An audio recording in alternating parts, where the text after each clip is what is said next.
coming. My name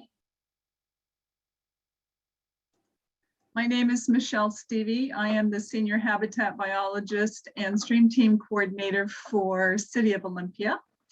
For those of you that are new to our program, Stream Team is a cooperatively sponsored and funded by the stormwater utilities of the cities of Lacey, Olympia, Tumwater, and Thurston County. And we've been providing water quality related education and outreach for over 30 years now. So we're really excited to be able to offer this tonight. On our panel tonight, we have Allison Osterberg from Thurston Regional Planning Council, and she's going to be doing our presentation. Jessica Brandt from City of Lacey, Lynn Fitzhugh from Thurston Climate Action, and Pamela Brandt from City of Olympia. So we're first going to start off with Allison's presentation, and then the panel I'll notify the panel members, and they'll speak to where each jurisdiction is actually at in the plan, and then we'll go to questions and answers. So thanks, Allison. Would you mind starting? Sure. Thanks so much to Michelle and everyone for inviting this panel. And it's so great to see so many people here on this call. I see some familiar names and some new ones.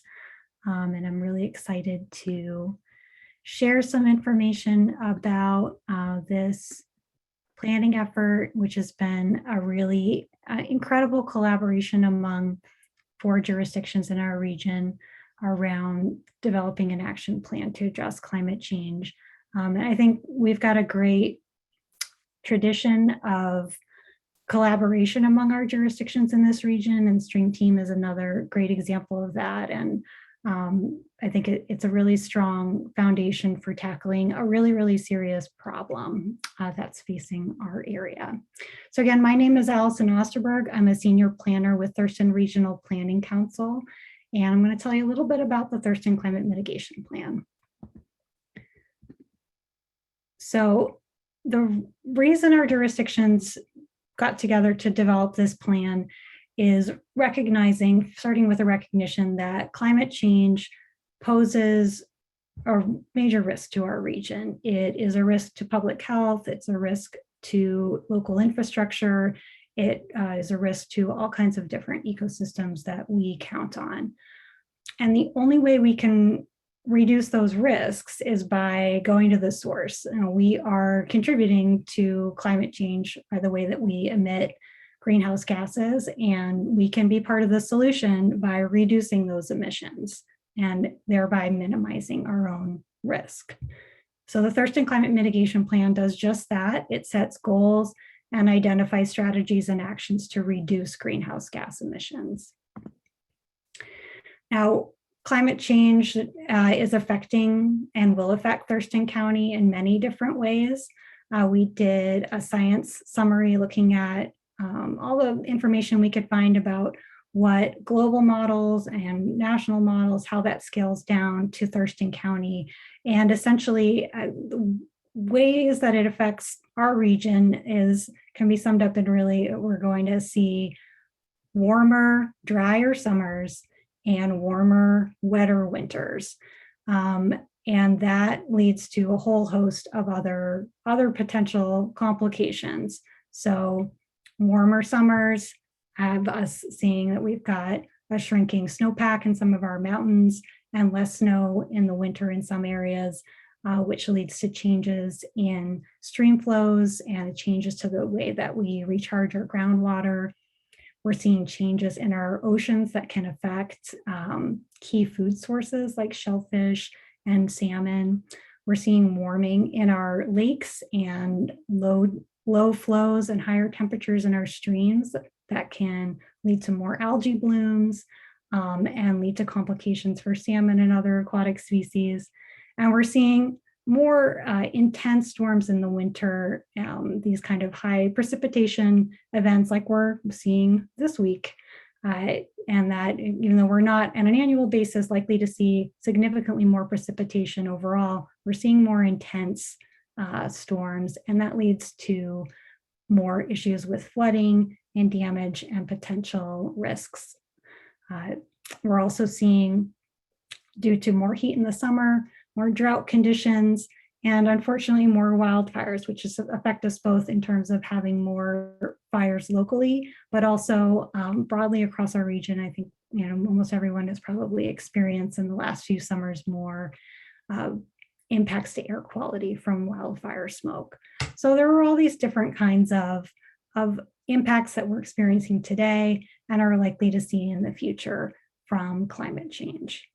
And that's kind of, the bad news around climate change. But the good news is that it can feel really gloom and doomy when we're thinking about climate change, but there is a lot that we can do to change the trajectory and change what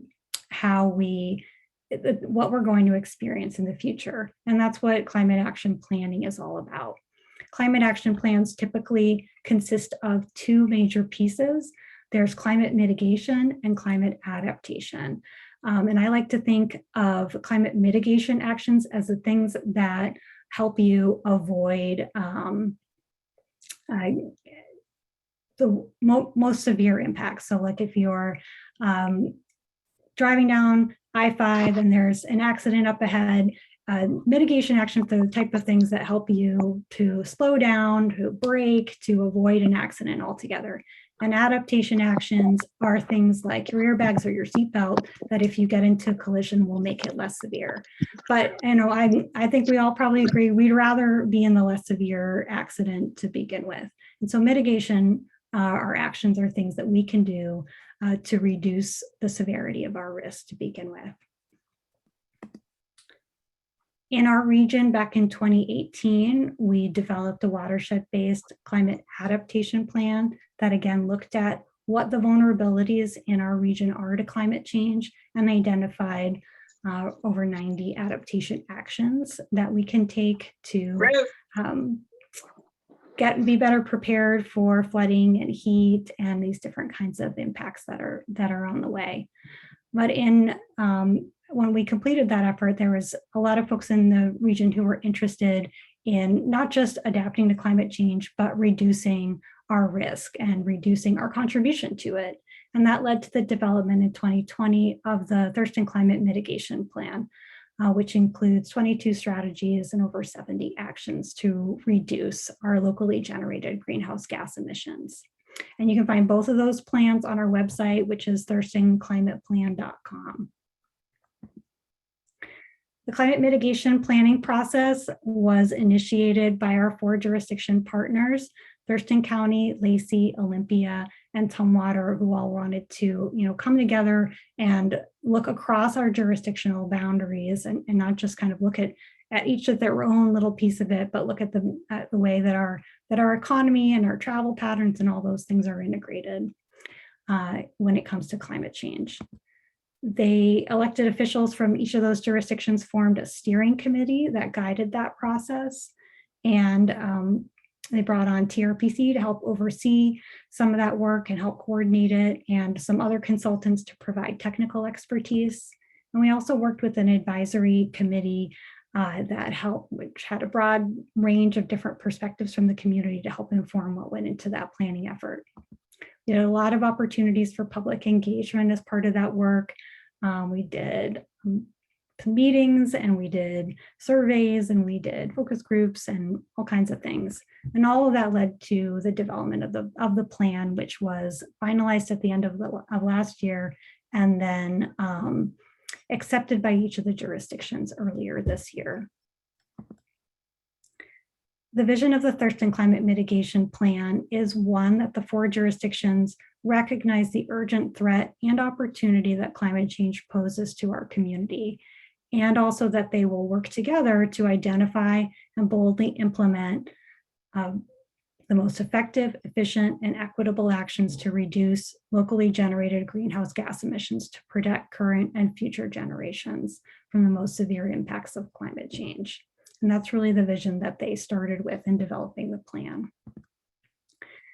As part of that, all 4 jurisdictions adopted a shared emissions target And that was to look at the greenhouse gases we are locally generating and contributing to the atmosphere and reduce them using 2015 as a baseline year, reduce them 45% by 2030, so about half in less than 10 years now, and down to 85% by 2050. So that's our ultimate target. But it was important to the jurisdictions and to our stakeholders that in addition to looking for ways to address climate change and reduce our contribution to climate change, that we do so in a way that benefited the community as a whole. So they were really interested in a multi-benefit approach. So the actions we have in the plan and the strategies are ones that emphasize other things that we want to achieve in our region. So supporting our local food systems, creating vibrant city centers and corridors and neighborhoods, preserving environmentally sensitive lands and farmlands, prairies, all of our ecosystems, improving our air quality, and creating a robust economy. So the strategies and actions in the plan that rose to the top in our planning effort are ones that also helped address these goals. As part of the planning effort, we looked at what are we contributing locally to climate change? What is our greenhouse gas inventory? And this bar chart shows how those emissions have changed annually since 2010. And the darker bar is that baseline year that we use for our target. And as of 2018, our region was contributing a little over 3 million metric tons of carbon dioxide a year. And unfortunately, what we're seeing is that over time, those emissions are going up, not going down. And in fact, the latest inventory, which is still in draft form, not quite completed for 2019, shows that since 2015, we've seen about a 15% increase in emissions just from that baseline year, which means we have farther to go to meet our targets. In order to do the climate mitigation plan, we dug into that a little bit more and broke out those emissions to say, well, where are our emissions coming from? And this pie chart breaks it down by sector. Our largest source of emissions comes from the energy we use in buildings. So lighting and heating in our homes and businesses is our largest source of emissions. About a third of our emissions come from transportation. That's the red wedge. And that's because in our region, most people get around driving a gas-powered car, driving by themselves. So that's a pretty big source of emissions right now. Some smaller sources of emissions come from the amount of waste that we generate, the wastewater processing, and there's a small amount from agricultural practices. But the biggies here and the things that we really focused on in the plan and are focusing on in implementation is how can we reduce emissions from our buildings and how can we reduce them in transportation. In order to do that, one thing that we worked with our consultants to do is what we call a carbon wedge analysis. And it's kind of a complicated graph, but what it shows is that our emissions are going up, as I mentioned, it's their line. And if we weren't doing anything different, they would continue to go up under a business as usual scenario. And instead, we wanted to see what would it take to get to our targets, which is these dotted lines that go down, all the way down to an 85% reduction. And what we found in looking at this is that, one, unfortunately, there's no silver bullet. There's no one or two things we can do. We'd need to do a lot of things to achieve these pretty dramatic reductions from where we are now. And that it would take a combination of state action, recent legislation, local actions. So state actions are those kind of the gray part of the wedge, local actions, which are the colorful part of the wedge. And then to reach that 2050 goal, we'd need to harness the power of our local environment ecosystems and find better ways to store carbon through carbon sequestration. So that was our process, and I'll talk a little bit about what we have in the plan. So how are we going to achieve those targets? We developed what we call the climate mitigation framework, which has 5 planks that kind of lay out how we get there. First, we need to green our grid, and that means shifting to 100% electricity that's powered with 100% renewable energy.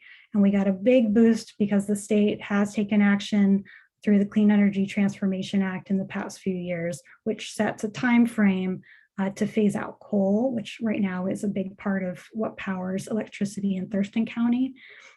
So phase out coal by 2025 and shift to 100% clean sources of energy by 2045. And so we really want to support that work. That's a very key to achieving our local targets.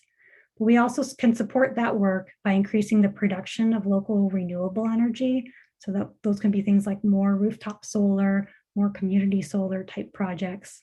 And we also can help support that by increasing the energy efficiency of homes and businesses.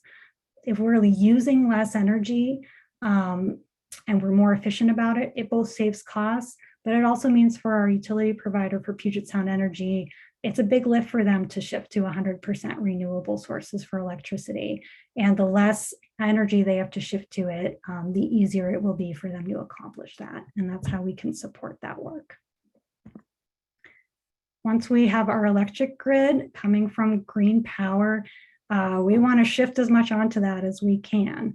That means looking at our other energy sources. So a good proportion of people heat their homes and do cooking with natural gas. More we can, that's another type of fossil fuel, and the more we can shift that to electric sources that are coming from clean energy, that's great. And another way we can do that is by shifting, instead of driving gas-powered cars, if we shift to electric vehicles, that's another way we can make significant reductions in emissions. So we're looking for ways to make it easier to charge electric vehicles in our regions. We are seeing more and more EV charging stations in our area, but what we do see is they're kind of coming up in clumps. So we're looking at ways to make sure they're distributed all around the county so that they're accessible to people wherever they are. And complementary to that, we're looking for ways to live lighter. We know that one of the big things we'll need to deal with to get to these targets is the fact that our region is growing considerably. And we're going to continue to see population growth as we move out to 2050. And how we accommodate that growth will determine how much we're emitting and contributing to climate change. So the more we can concentrate that growth in our urban neighborhoods where it's easier for people to not drive and instead they can walk or bike or take transit, the more we can support people teleworking instead of driving back and forth to the office every day, or doing any kind of actions that are, when they have the option to not drive alone, to be able to do that. And also look for ways to reduce food waste and other types of waste overall. Even though that's a small part of our emissions, it's still significant. And we also need to start looking at ways that we can store carbon. That can be through planting more trees and preserving the trees that we have, preserving farmland, and encouraging the use of regenerative agriculture practices that help store more carbon in soil, and preserving and enhancing our prairie system, because prairie ecosystems are another way, or another ecosystem that stores a lot of carbon in the soil.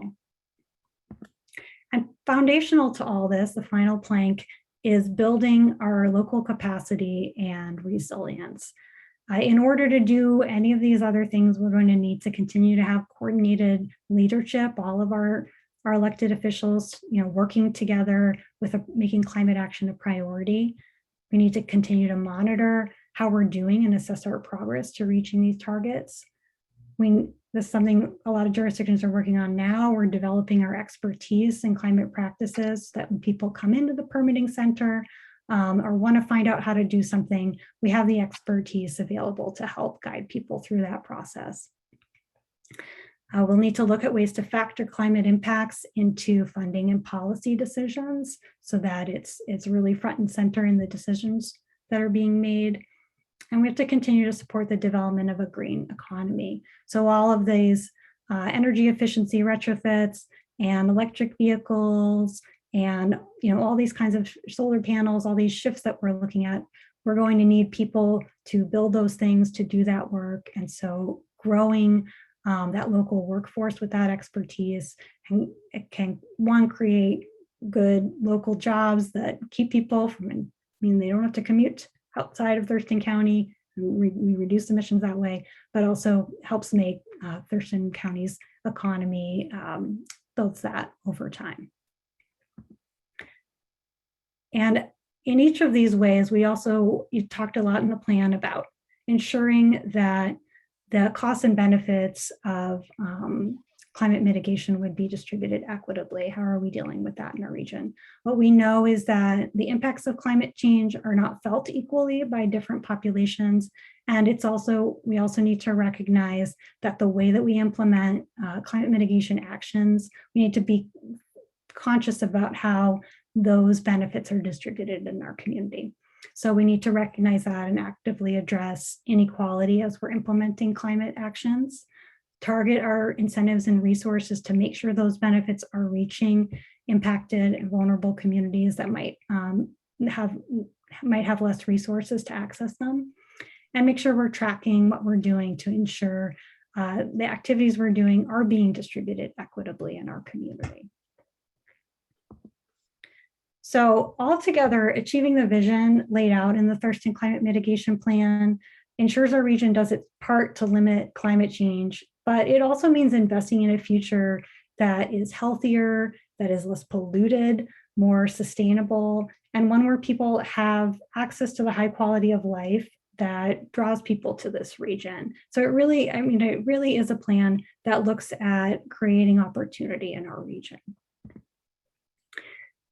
In order to do the actions in the plan, there are different tracks we're going to need to take. Some of them are things that we'll need to, our elected officials will work together to talk with the state for getting resources, taking some kind of legislative action.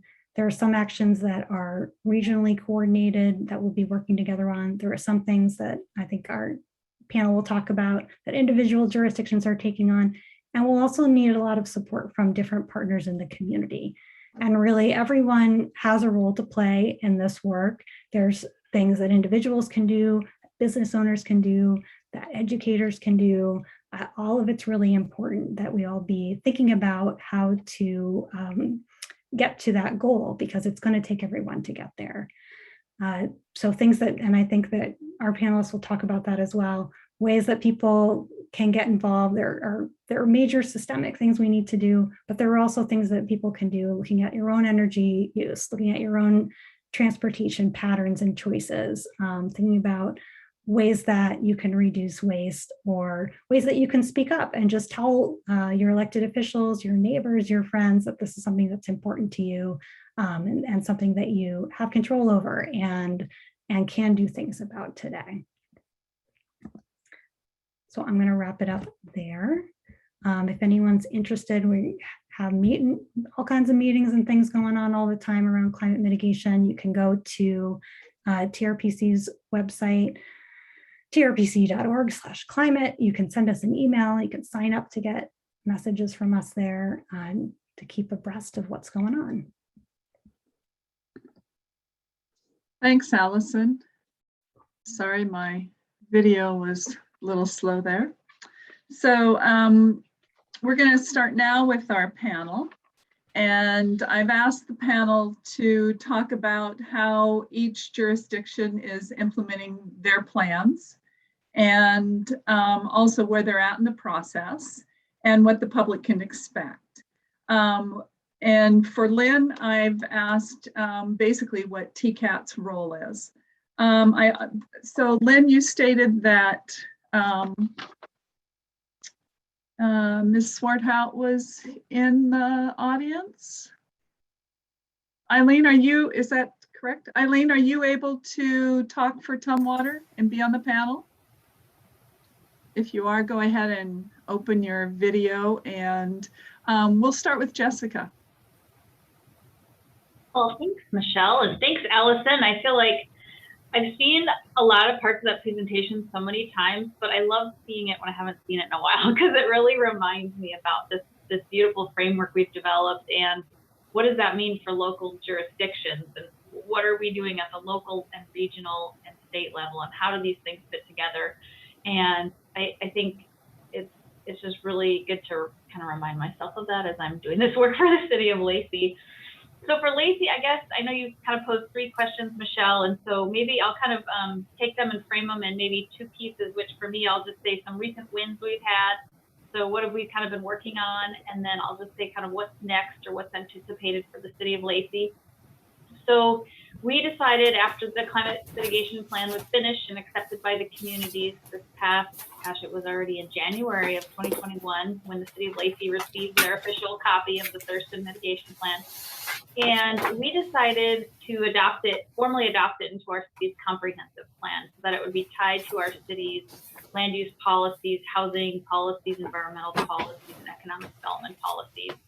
And in order to do that, we had to do some more community engagement and outreach on that, which I think was great because we got to talk to more Lacey residents and businesses just about what was in the plan, how we developed it, and then just kind of let them know this is a weird situation with public engagement. Usually we go to the community and say, hey, what do you think we should do? In this case, we kind of know what we need to do. We have it all pretty well framed out because these are science-based targets. And so what we were really hoping to get out of that was just to educate the community about what was in the plan and just general thoughts and ideas or just kind of comments they had on it. And it was actually good to do that with surveys and an open house, because what we learned is that the city of Lacey residents and businesses generally think the climate plan is great. They're excited we're working on it. They support it. And they're really excited about energy efficiency and retrofit programs. And so I think that was the one thing we really learned from that whole engagement process we did this spring. And so that leads me just to highlight some wins we've had. And these are totally on our residents first more than the city. And I just pulled up a list of our city's solar permits. So if you want to put a solar array on your roof, you get a city permit, very simple electrical permit and building permit over the counter. And I noticed the last few years, we've had about, I don't know, a dozen or so solar arrays permitted. This year, we've tripled that, and the year isn't even over.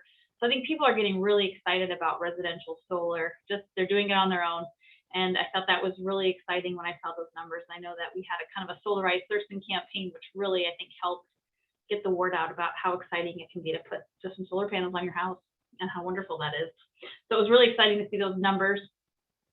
I think some other wins we've had as the city, we've invested in some electric vehicle charging stations that are public. So they're at the city, they're at the library, they're at North Thurston Public Schools. So they're in a variety of places around the community, and the city was able to install those. I think they're working on it right now. Hopefully they'll be wrapped up pretty soon. And we have an ongoing agreement with PSC for direct green power purchasing. And another big project we just wrapped up was adoption of our urban forest management plan. And that I think is very timely. It was tied to our carbon sequestration conversations and how does tree canopy and Lacey fit into that. We're still working regionally on the topic, of course, because it is going to be an ongoing conversation.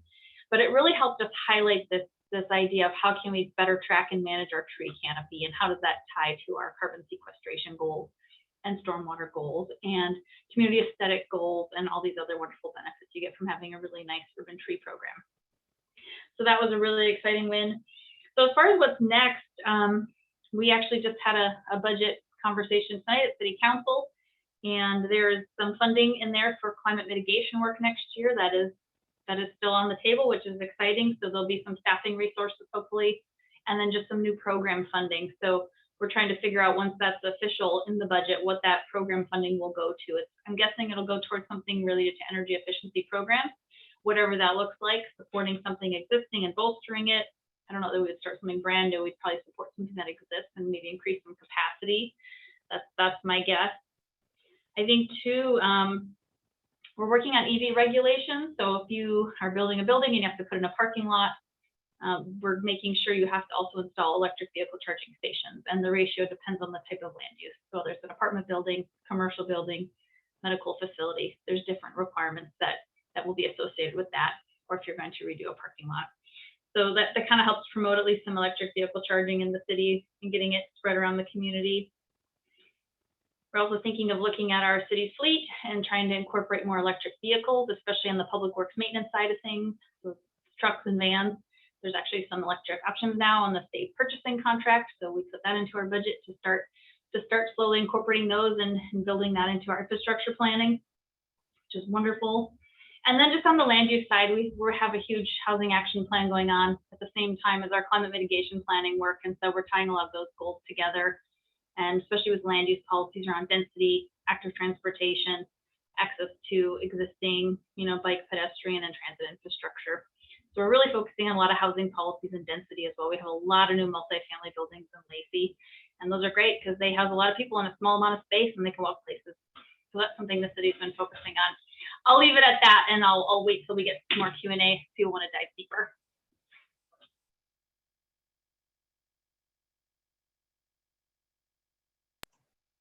Thank you, Jessica. Pamela, would you like to go next?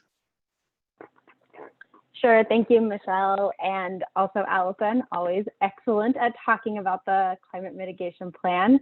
I'll try not to be too repetitive of things that Jessica shared as well, because there's definitely some similarities across the jurisdictions on how we're working to implement these actions, that's a good thing. There are a lot of things that we all need to be doing. So it's great to hear that we're all kind of on the same page here.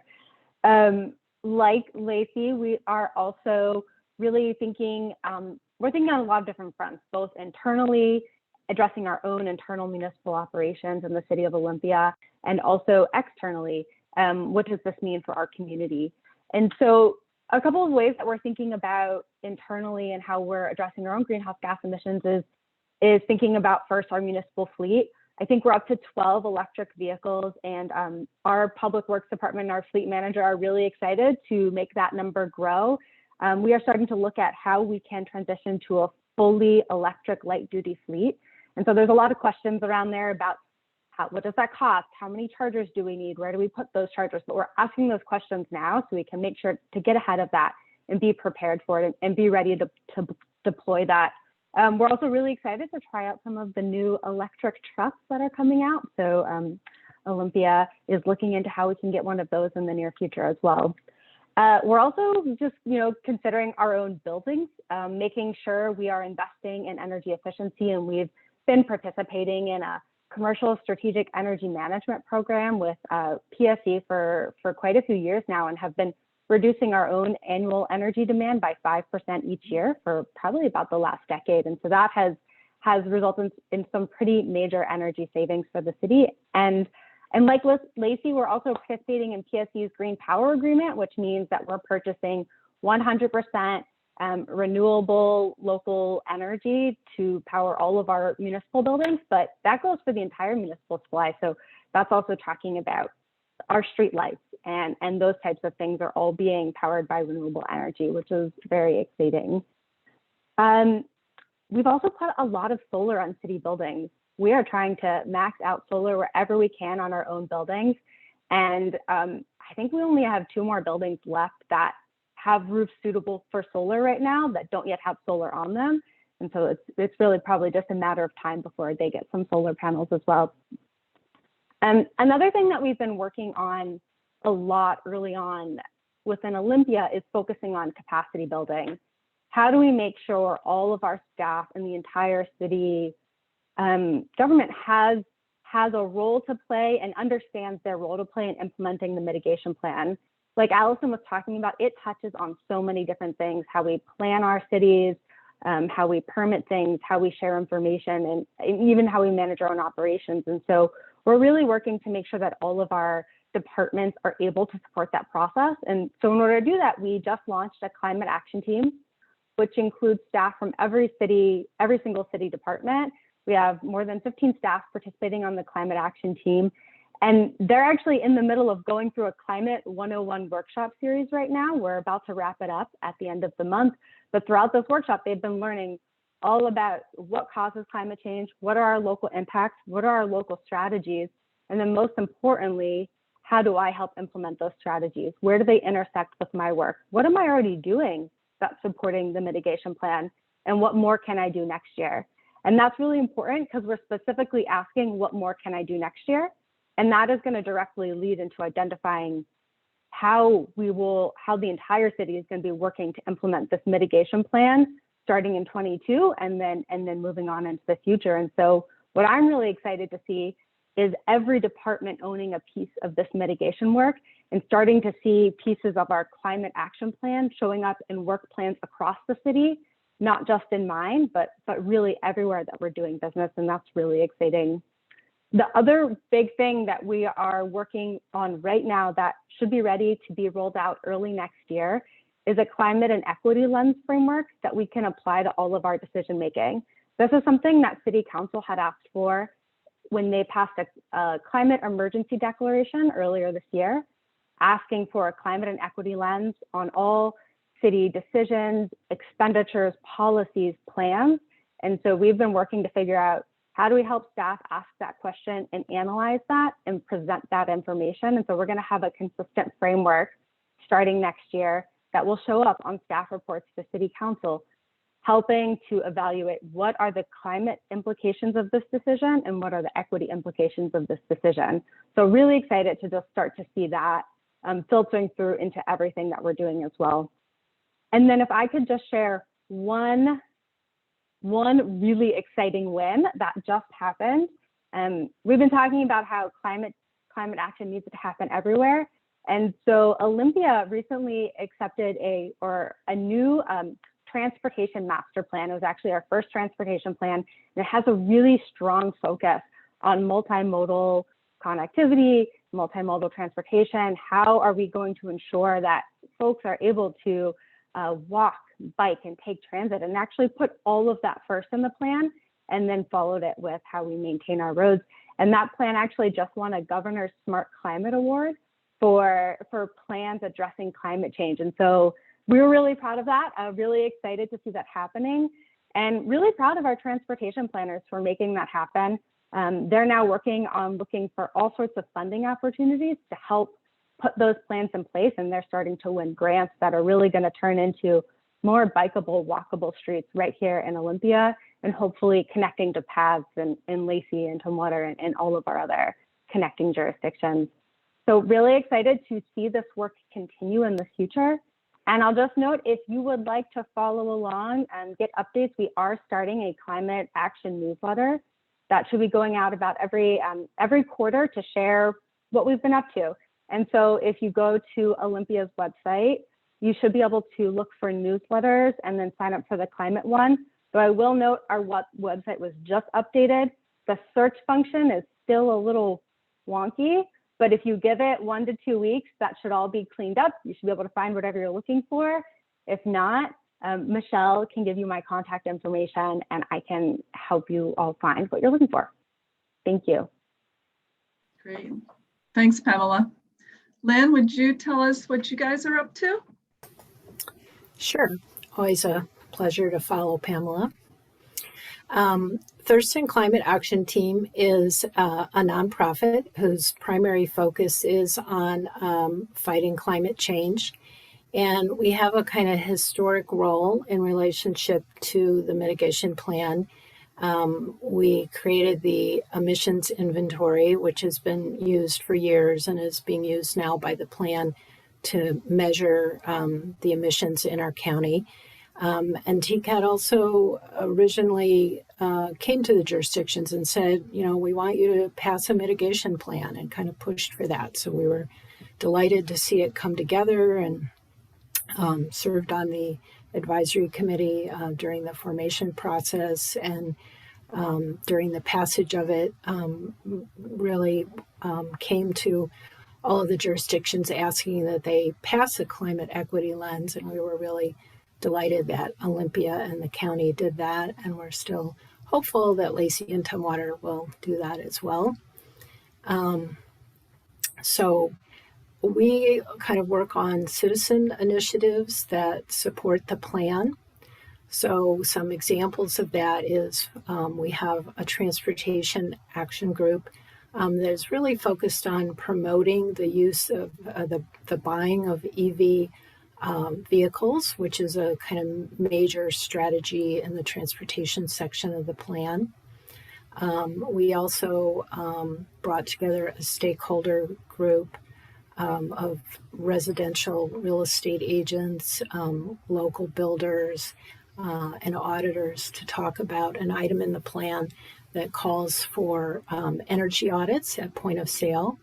And we're able to successfully reach a consensus in that group about how we'd like to see that go forward. And so that is now making its way forward to the jurisdictions for them to look at that and see if they can also move that forward.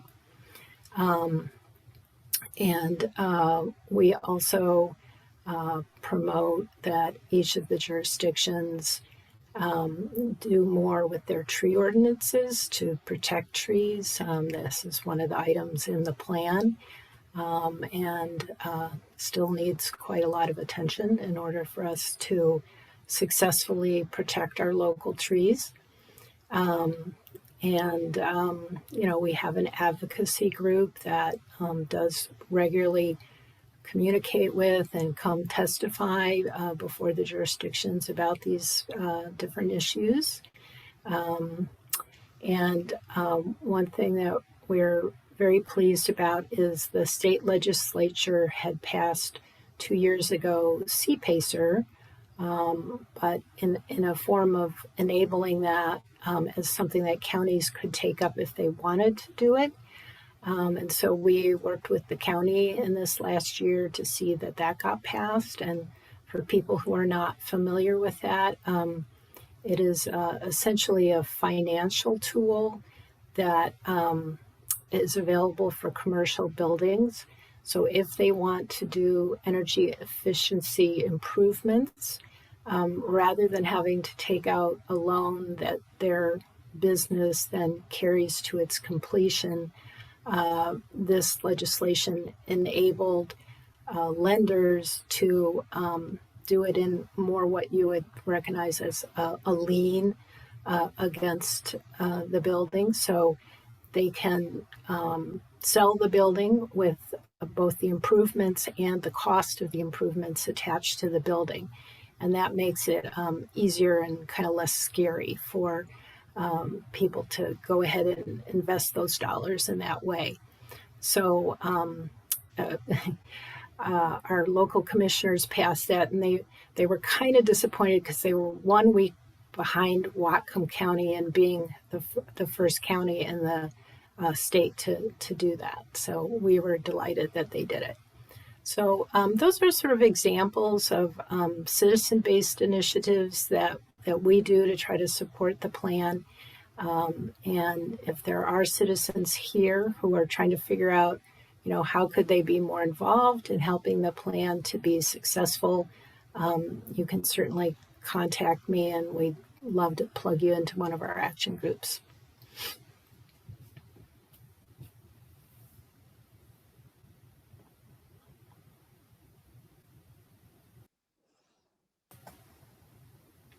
Michelle's screen looks a little frozen.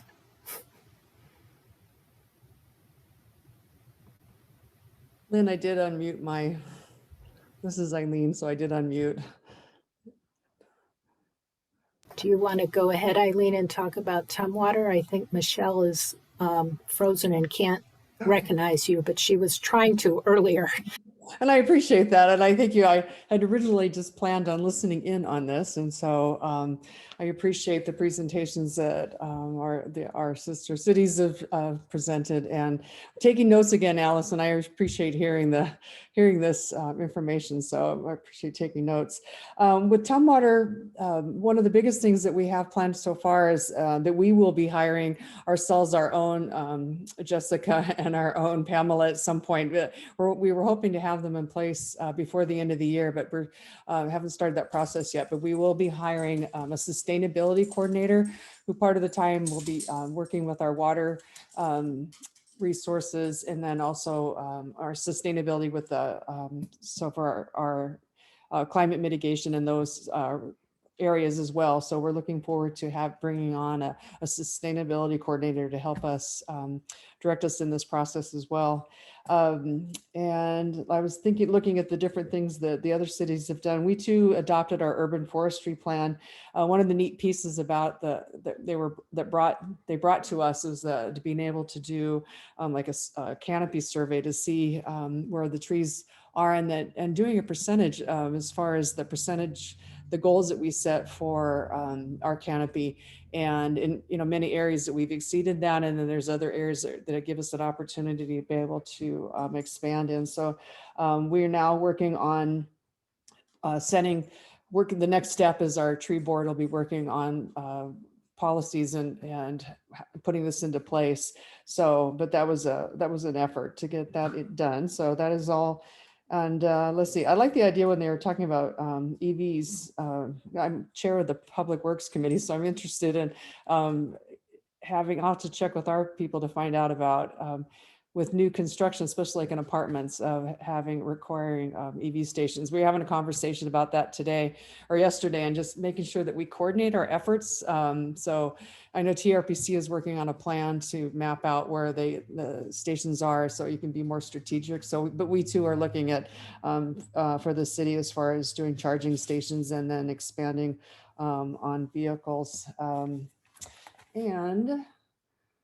the other, we too have a green team. They started a while back where our departments have been meeting and applying the mitigation goals to their work, as well as how does this affect their work. And so we have a team that meets regularly and has been working on this project as well. So I appreciate our staff, taking the lead and doing that for the city of Tumwater. So that's what I know so far. And I thank you for the opportunity to share what Tumwater's up to.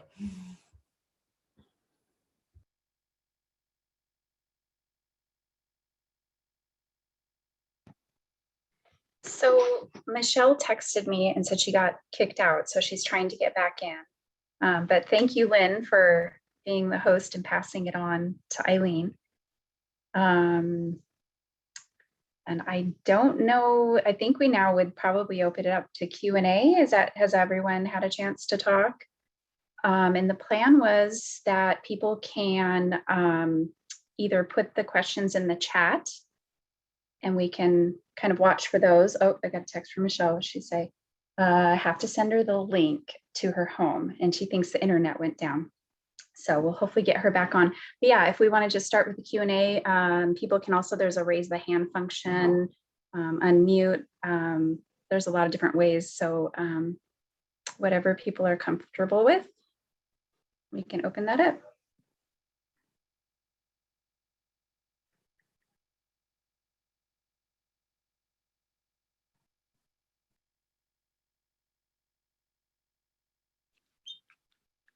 Well, this is Gail Trotter. I live in Thurston County, and I'm a homeowner.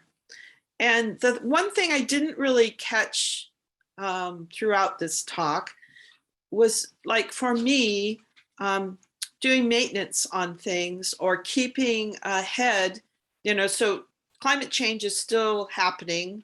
We're not stopping it immediately, right? So there's this change that I have to be preparing for. And then there's this maintenance of these pieces that I have. I have solar panels. I put in a rain garden. But I'm thinking there's like ways that I'm going to need to keep that up to date. And in addition to considering other things to change. So could you guys address that? How you're going to communicate with I don't know, not that it's your responsibility, but what are the ways we're going to do to keep this maintained?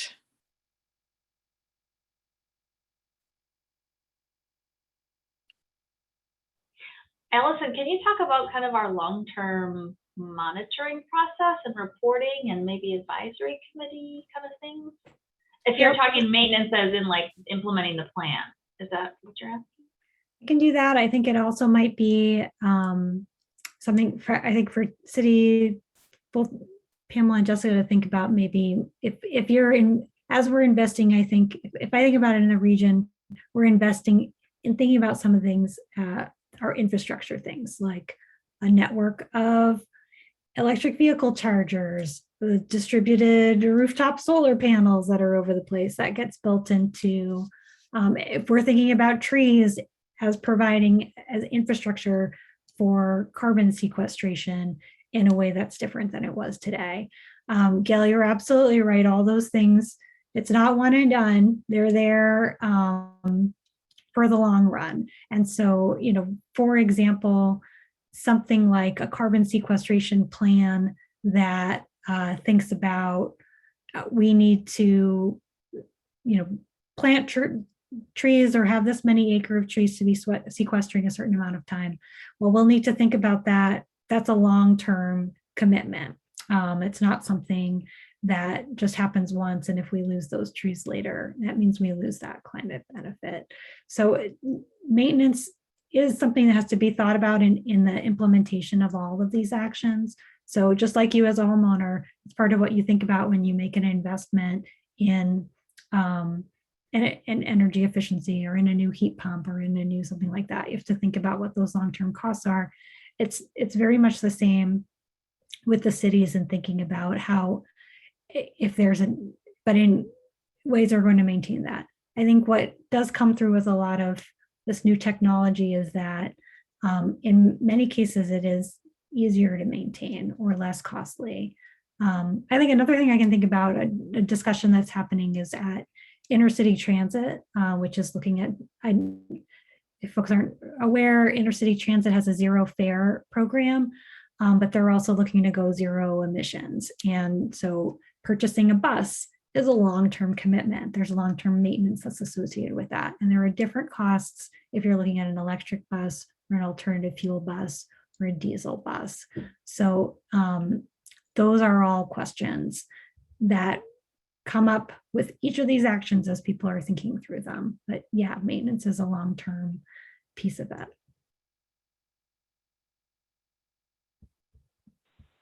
Allison, I can just add really quickly, you were asking about, right, how cities are thinking about this in the long term. And Gail, I'm not sure that this totally answers your question, but just a couple of things that came to mind for me is that, we're thinking about this. This is a long-term plan, and there's a lot of foundational pieces that we need to put into place in order to be able to take advantage of them. I think one of the easiest examples of that is when we're talking about our fleet electrification plan. Like, we would love to just go out and buy a bunch of EVs tomorrow, but if we haven't made sure that we have enough chargers for all of them, that we have enough battery backup and storage in case of an emergency so that we can respond to any emergency events when they happen, we're not going to be able to adopt those EVs at the rate that we would want to. So we're saying, okay, long term, what do we need to have in place so that we can take advantage of this new technology as it becomes more affordable and more accessible and more widely available. So that's kind of our long-term maintenance plan in a way of how we're thinking about these things. We also have solar panels that we have to maintain that our facility staff are figuring out how to do, like, as we speak. I mean, not tonight, but every day right now, thinking about how we do that. And then just another piece in thinking about home maintenance, one of the things that we're thinking about is how do we also use the life cycle of different home upgrades as an opportunity to also improve energy efficiency and help phase out fossil fuels within home heating and that sort of thing. And so there are opportunities, right? When you're switching out your furnace to maybe bring in a heat pump to heat your home and also have the benefit of a little bit of cooling in the summer. Well, not just a little bit, actual cooling in the summer, right? When we have more extreme heat events that we know we're going to see in this area. So we're also thinking about that in terms of how can we help support homeowners and business owners and our community members just within those typical product and home life cycles to bring in more climate friendly and adopt more climate friendly technology. I'm going to jump in as moderator here since we're waiting on Michelle to come back and just see if we've got some hands up and we've got some questions in the chat. So I think I saw Robert Vedas Jr. If you want to go ahead and unmute yourself and ask your question, and then we'll get to the questions that are coming up in the chat. Okay. Yeah. Can you hear me? Yep, we can hear you. Okay. So one of my big concerns is, as we go to electric cars, do we even have the capacity to handle that without having brownouts and stuff like, we see commonly in California now.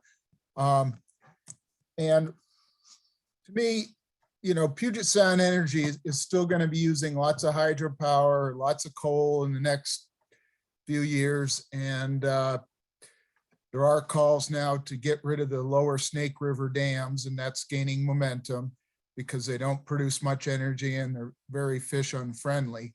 So my question or comment maybe is more, when are we going to have electric chargers that are solar powered, self-contained units that are not drawing on these environmentally unfriendly power sources? I think that's a great question. I mean, I think the answer to your specific question is that I don't know exactly when that'll happen, but I think what everyone sees is that there's a lot of new technology that's coming out every day. I think especially, people have been talking about solar panels for a long time, but just like Jessica said, just in the last couple of years, it's really taking off. Same thing with electric vehicles, talking about them, hearing about them for a long time, but in the last few years, we're really seeing a point where price points and where supply chains and things are at a point where you're seeing a lot of that come forward. And I think you're going to continue to see a lot of innovation in these sectors. It's really hard to do a plan like this that's looking out decades in the future when we know new things are coming on the market all the time. So I think that's a great question, and it's a big one for our state as a whole to be thinking about. How are we, and for Puget Sound Energy, I know that's something they're thinking about all the time, is how do we meet these targets? And they also have a requirement to provide reliable power, and they're not going to compromise on those things, either of those things. And so those are all things that will need to be worked out. What is our mix of energy going to be in the future, and how are we going to distribute it? I don't think we have all those details worked out now, but as new technology is coming forward, I think we're in a position, because we have this plan, to start to adopt them. I think I would just add to that, Allison, that the state has already passed legislation that mandates that PSE clean its grid by 2030. I mean, it is a dirty grid, you're right about that. But since it has to clean it, it will be becoming increasingly cleaner. And so part of the assumptions in the plan about getting people to go to EVs is that that will become increasingly a completely clean operation if people are charging their cars. Can I add one more thing there? Oh, sorry, go ahead if you have a clarifying question. Well, I was just going to say, I believe Eugene, Oregon now is doing the solar powered electric charger. So it's already being done. Yeah. Thanks. Yeah, I was just going to add that, yes, there are solar powered electric chargers that are starting to become more available, which is really exciting to see. But something else to think about is that we don't just need to directly power our cars from solar if we can also provide opportunities for battery backups. That's a really important piece when we're talking about grid resiliency. And that's gonna help maintain power both locally and for the grid in the face of different disruptions. And like Allison said, new technology is coming out all the time. The new electric Ford F-150s can actually serve as a battery backup generator for your home, right? So we're finding new ways to bring in those backups and those opportunities for power and power supply.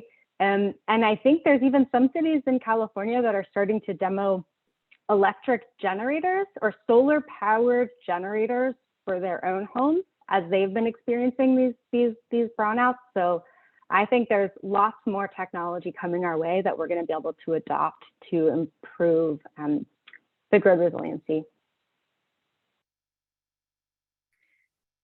I'm going to take Laura's question that came up in the chat. Laura asked, she says, I know the city of Olympia recently entered into a new accord with the Squaxin Island tribe, and one of the things they're going to work together on is climate change. How does that fit in with the framework and plans presented tonight? Well, I think I'll probably take that one on behalf of Olympia. Laura, to answer your question, that's not something that we've had a chance to really dig into yet, though it is important, and something that we are going to be working on, hopefully very soon, and figuring out how we work on this together. And just also, I think, considering working with the city recently also hired within the past year 2 new equity coordinators who are helping us address kind of our history and the historic injustices within Olympia, and how we bring these all together, and also ensure that we're centering our Indigenous communities in the climate work that we're doing, and also making sure that they are equally a part of the solutions that we are implementing. So hopefully next year, if we have this event again, I can tell you all about what we're doing to work with the Squaxin Island tribe.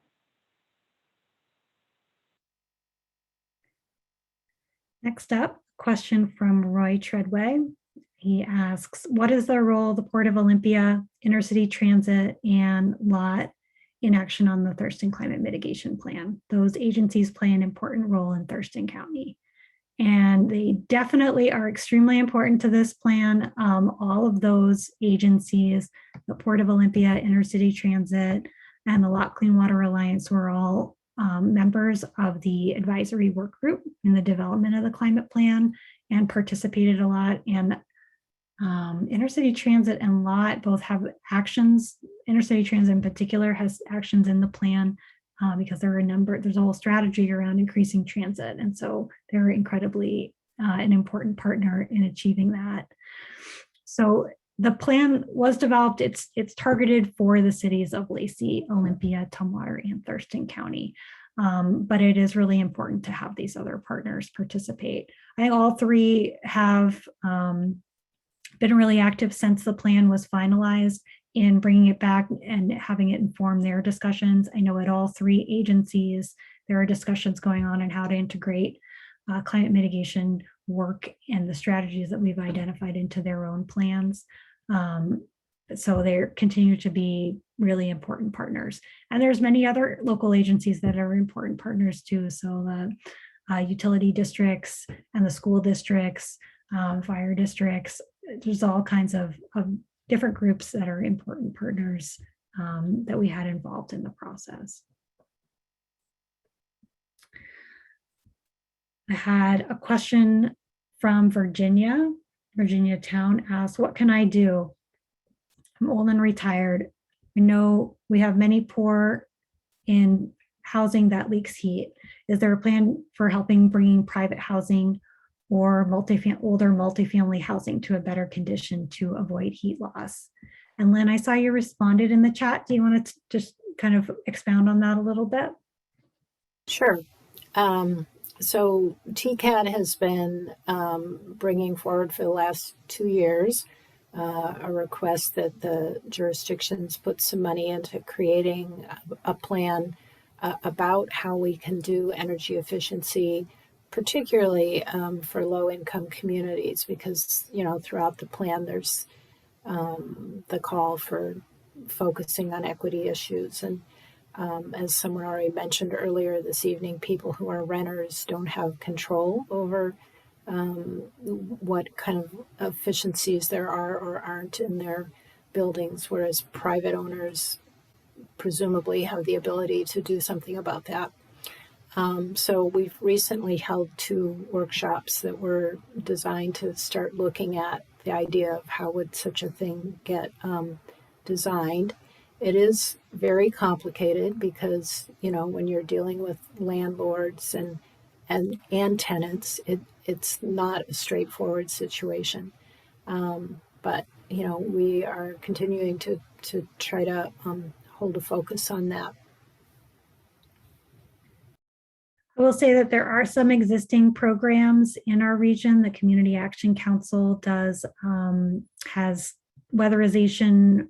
They go out into homes every year and do upgrades that are particularly targeted for low-income families. And something we encounter, though, is that there's definitely more need out there than we have current resources for. And it is definitely, I think, a priority with all the jurisdictions to develop a program for being able to enable more retrofits, more energy efficiency improvements, particularly for lower income homes, for older homes, and for rental units.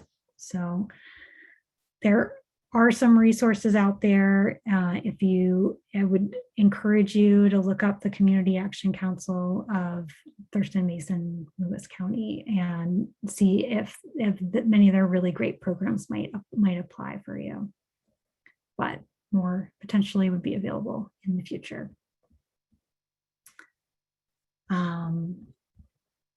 Wayne, you had your hand up, but then you took it down. Did you have a question? And if not, I'll bounce Actually, back not to a the question. chat. Not a question. I have a response back to Robert from the couple questions ago, and I'm just finishing typing it out. It's just sort of an afterthought that had another way in terms of his question about EV and then power production or how in terms of consumption. Another idea would be of just putting solar panels on your roof if you're able to do that.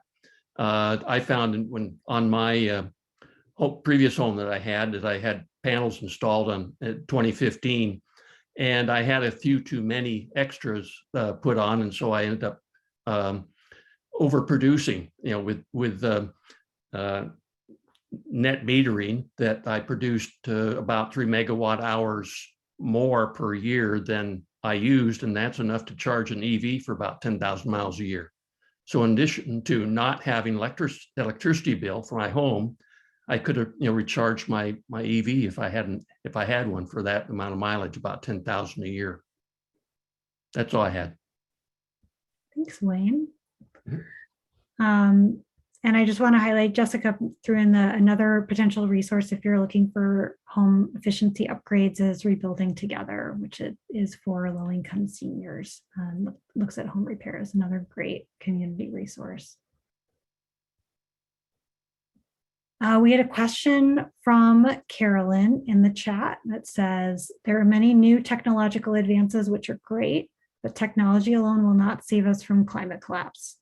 What we each do as individuals and as groups of people, climate action and adaptation is up to us. So are there any ongoing plans to address how individuals make choices in their own lives to consume less, use less, and preserve more?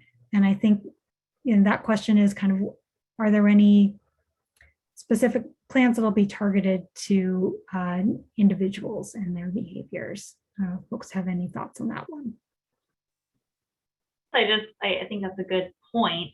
And I think the comment and the question are kind of very one in the same vein of how are individuals making choices. And like you said, it's up to them to make choices. So there's kind of this spectrum of things we're doing, which is on one hand, the low end, probably the least impactful, which is, kind of the education and outreach, to the highest impact, which is mandates and local regulations, such as building and energy codes. And so I think it's going to take a combination of all of those things. And I think thankfully the state energy codes are probably best in the country at this point for ratcheting down, energy use in new construction. So I think focusing on the existing buildings is going to be a big push. And so that's going to take a combination of probably some mandates and regulations at some point, and then a whole lot of education, outreach, incentives, and programs to really help people get there, because there is an upfront cost to that. Even if you save a ton of money, you still got to spend it first. And a lot of the existing programs are that model, and that's kind of an equity issue that we'll have to consider and keep talking about how to fix that. That's kind of my 2 cents on that one. Yeah, great point, Jessica. And one thing I would add in thinking about that is that I think one thing we're focusing on, it takes both. It will take action by jurisdictions, and it also take a lot of individual actions. But one thing jurisdictions can do is make it easier to make the choices we want people to see. So right now, you have to go out of your way to do a lot of these things. You have to make a big effort to get a heat pump installed. You have to make a big effort to shift to electricity. You have to go out of your way to do these things. What local jurisdictions can do is make it easy to do those things, make those the default choice, make it so that it's easy to do the actions in the plan. I think that's a lot of the work the local jurisdictions are looking at now, is trying to think through how do we make these climate mitigation actions an easy default for people instead of something that's going to be a more of a hassle, be more of a process, make them, have to do their own independent research. We have a lot of people in this community who are incredibly motivated, really want to do this kind of work, but I'm sure many people have that experience of just saying, like, I don't know how to get started with this. And that's something I think local jurisdictions can really help with. Yeah, I think what I would add in is this is, for many people, this is sort of a what comes first, the chicken or the egg kind of question. A lot of citizens look at the enormity of the problem and they feel like, well, I can't solve this. This has to be solved by, the federal government or something. And yet, if we really look at the things we wish the federal government was passing, they would come down to being implemented on the local level. So it's really great that our local level is, passed this plan and is working on this. And the items in the plan do require citizen change. And, it's true that no individual citizen can just change their lifestyle and significantly, change climate change. But all of us will have to change our lifestyle to change climate change. So, there are structural changes that have to take place before citizens can make some of the changes that they want to make. And so again, we circle around with this, chicken and egg thing. And I think really just both things have to happen.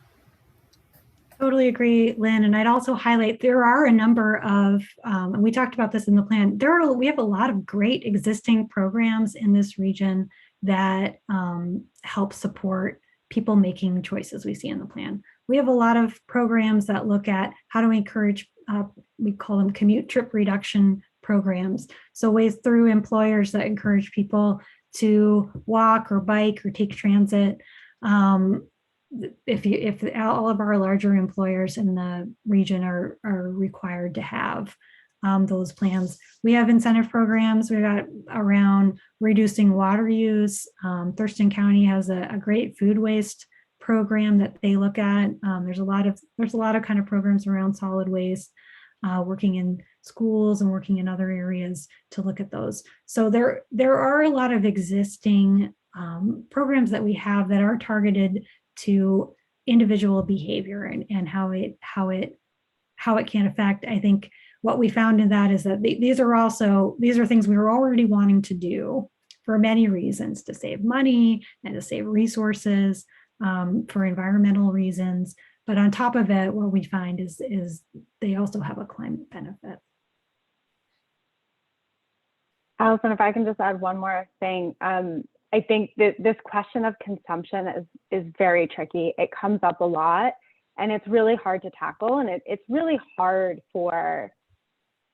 it's tough, probably not possible and maybe not reasonable to try and regulate what or how people consume. There are a lot of, that's tricky. But what we can do, and I think everyone has been kind of really talking about this, is address those barriers and make it easier to make the choices that we want to see happening. For example, we talk about how important it is to electrifying vehicles is great, but it's even better to just get people out of vehicles. That's a great thing to want to do. That's really hard to do when you live 5 miles from a grocery store and you have to cross a highway to get there. That's a pretty tough ask of people to do that. So one of the things that we can do about that is really thinking about our long-term planning and how are we setting up our cities and how are we setting up our communities for success so that they can adopt these actions. And one of the things that Olympia is doing is a lot of work on planning neighborhood centers. So how do we create places where people can live and work and play and get around and shop, all without having to get out, without having to get into their car? How can they access everything that you need within a 20-minute walkable neighborhood? And that's some stuff that we're working on right now. You're not going to see the impacts of that tomorrow, but if we do it right, you will 5-10 years from now. And the people who are living in our community then will be able to access those resources. And so we're really taking that long-term view here of setting up for success and helping to enable those behaviors and those choices in the future. Here. I'm so glad you said that. I'm just thinking, land use is like not the most exciting topic, but it is integral to climate mitigation planning. Looks like we have a question from Robert Vitas Jr. Go ahead, Robert. Yeah, to comment on the comment about the solar. I mean, I have solar myself, but I don't produce a surplus. And when they were put in, I was told that I was unlikely to ever get it just because of the way the trees are oriented and everything, but in the house. But so a lot of us who do, even if we have solar, are not going to produce for the grid, and therefore the electric chargers, you know, if they're not based on alternate energy, they could be based on the hydropower dams and the coal and other fossil fuels. And you know, I know EV owners who think that they're totally eco, but you're only as eco as the system. And the other thing I wanted to add is there was a state bill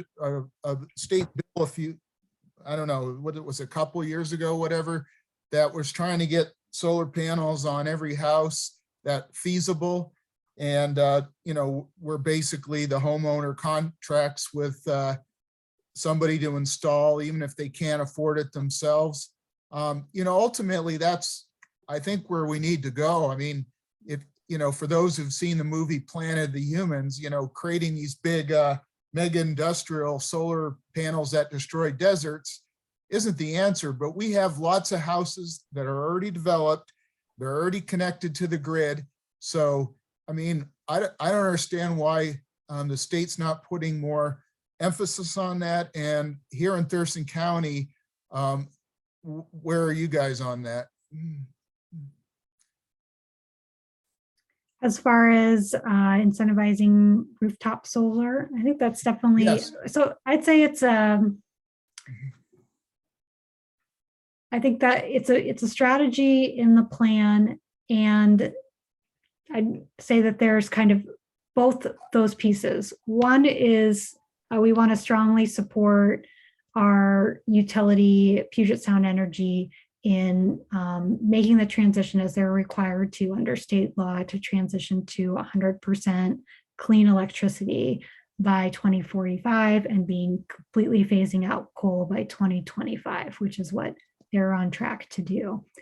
And I think it's going to take a combination of some pretty big infrastructure changes for them to do that. And for our own, there's a lot of reasons outside of that where it can make sense for us to be contributing to the grid locally for resilience reasons. So I know all the jurisdictions are looking at ways to make sure, again, to make it real easy for people to do rooftop solar if that's what they want.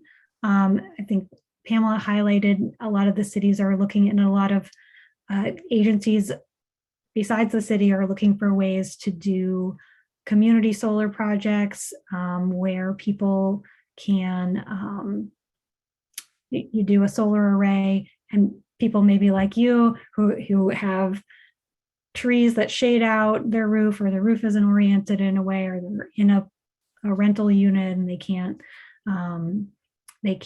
put solar on their own roof for whatever reason, that they still have a way to buy into that system. So community solar is a way to do that. That's being encouraged through several different programs, including a great nonprofit group that we have locally, Olympia Community Solar.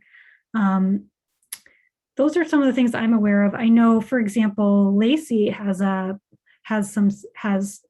policies already in place that new building, the way new homes get built, they're built in such a way as to be solar ready. So that's one of the examples of how we remove barriers. But I think that's something that jurisdictions are all continuing to look at. What are ways to incentivize seeing more of that local production of renewable energy?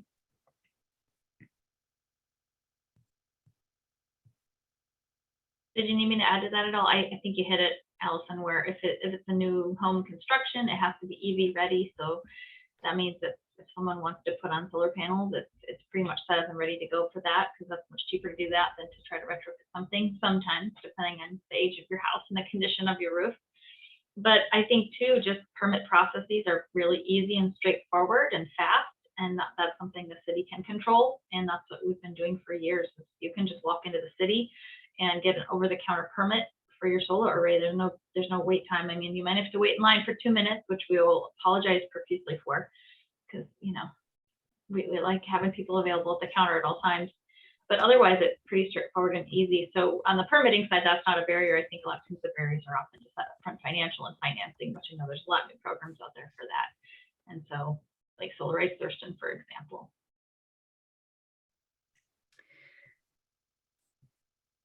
Chelsea put a question in the chat. Is there a list of local businesses that have a low carbon impact, or those that have adjusted their practices to make less of a climate impact? I'm not aware of one. Lynn, do you guys keep something like that? I'm sorry, can you repeat the last part of that? Sure. Is there a list of local businesses that have a low carbon impact, or those that have adjusted their practices to make less of a climate impact? I actually think that the Chamber of Commerce is keeping something like that, because they had invited TCAT to be on it at one point, and we said, well, we're not a business, so we don't really belong on there. Yeah, they have a green business program, and they have an annual award ceremony at the Thurston Chamber event, and they have an online application process, so you can apply to get awards in a number of areas, like water savings, energy efficiency, transportation. There's kind of the whole gamut. So that's a good place to start, and you can kind of dig into their Green Business Awards page. I know they keep a pretty good list of businesses that have received that designation.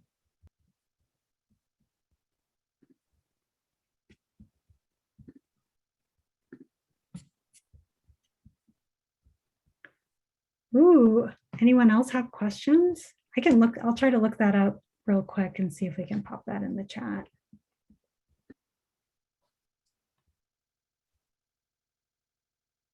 What's our timing for this webinar? Is this 8 or 8:30? Do we have time for a few more questions, or are we kind of wrapping up? 8:30. Okay, I just want to make sure. Wayne's got a question. Let's hear it, Wayne. Okay, this is one for Pamela in Olympian, and not directly with TCMP, but looking at the Olympia Sea Level Rise Plan, which I think really was an excellent plan in terms of looking at the adaptation and in terms of, well, sea level rise. The thought, so in terms of looking at just the recent the International Scientific Panel, IPCC, on their 6th assessment report just released in August, took a shot at looking at the out years past 2100 and indicating that there are several areas of where our carbon emissions have resulted that there some of the effects of that are irreversible, and some of those are kicking in, and including sea level rise and Arctic may become ice-free in the September, or at least the late summer periods, plus then losing Greenland melting ice. So the thought of sea level rise, but it takes a long time, like hundreds to millions of years. But they did take a shot at putting numbers on it for the year 2300. So Pamela, do you have a thought, if you did see that, do you anticipate that Olympia will be taking another look or an early scrub of your sea level rise plan in terms of looking at what happens after 2100? So, well, I'll start by saying one of the tricky and complicated things around sea level rise projections, that it's a little bit different from some of our other climate projections, is that unfortunately it's often not a question of how much, but a question of when, right? We've already, when it comes to, like you mentioned, melting ice sheets and impacts from Greenland, a lot of those impacts unfortunately are irreversible at this time frame. And so we just need to be prepared for those impacts as best we can. I cannot speak at this moment for exactly how the city is planning to incorporate that new data into this work, though I expect it's unlikely that we will be planning to a future planning horizon beyond 2100 at this time. Right now, the Silver Rise plan has a phased approach of by 2020 or 2025, we need to do this. By 2040, we have these options. By 2050, those numbers might be wrong years, but that's kind of the general concept. And so the nice thing about that type of adaptive approach is that it's easily updated, it can easily adapt to changing conditions, and it does allow for integration of future data as it becomes available and as it becomes a little bit more relevant to the planning horizon that we generally plan to. There might be some hard questions ahead of us of what does it mean to live in a space in the face of sea level rise in 2300. Those are real questions that will need to be answered. I'm not sure that we're ready to have those discussions yet, but they'll be had eventually. Just probably not right now. Thank you. Good.